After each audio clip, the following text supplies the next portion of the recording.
CCTV ফুটেজে দেখা যায় কুমিল্লার একটি বাড়ির ছাদের টাওয়ার থেকে কৌশলে ব্যাটারি নিয়ে চলে যাচ্ছে চোর চক্রের এক সদস্য।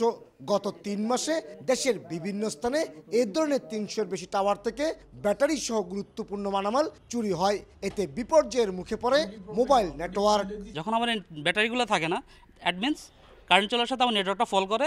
এখন ক্লাস ওই নেটওয়ার্কে যদি এই ক্লাস হয়, দ্যাটস মিনস ওইটার সাথে আর ৪-৫টা লিঙ্ক করা থাকে।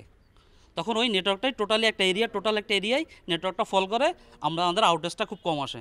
বিভিন্ন মোবাইল সেবাদানকারী প্রতিষ্ঠানের কাছ থেকে অভিযোগ পেয়েই অভিযানে নামে গোয়েন্দা পুলিশ। কদমতলী থেকে দুজনকে আটকের পর টানা জিজ্ঞাসাবাদে সন্ধান মেলে চুরি করা ১১৮টি ব্যাটারি, কেবল এবং অন্যান্য যন্ত্রপাতির।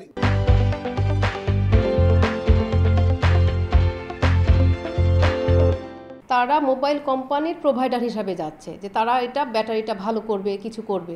এভাবে মালিকের কাছ থেকে, যাদের বাড়িতে ধরেন ছাদের উপরে টাওয়ারটা, তাদের চাবিটা নিল। চাবি নেওয়ার পরে তারা মনে করে ভালো করতে যাচ্ছে, মালিক তো মনে করে যে ভালো করতে দিলাম। সেই সুযোগে তারা জিনিসটা রডগুলোকে কেটে চুরি করে নিয়ে চলে আসে। আটককৃতরা জানিয়েছে ৩ ভাগে বিভক্ত হয়ে চলত টাওয়ার থেকে ব্যাটারি চুরির এই কাজ। সারা দেশে বিস্তৃত এই চোর চক্রের নেটওয়ার্ক। এরই মধ্যে গ্রামীণফোনের পক্ষ থেকে 3টি মামলাও হয়েছে। আমাদের কাছে ওদের আসার কথা ছিল, কিন্তু আসার আগেই আমরা গোপন সংবাদের ভিত্তিতে এগুলা উদ্ধার করতে সক্ষম হয়েছি এবং এর সাথে আরও কিছু লোক জড়িত রয়েছে, তাদের আমরা শনাক্ত করার চেষ্টা করি। এসব ব্যাটারির বাজার মূল্য ১ লাখ টাকার বেশি হলেও চোরাই বাজারে বিক্রি করা হয় ২০ থেকে ৩০ হাজার টাকায়। কমল দে, সময় সংবাদ, চট্টগ্রাম।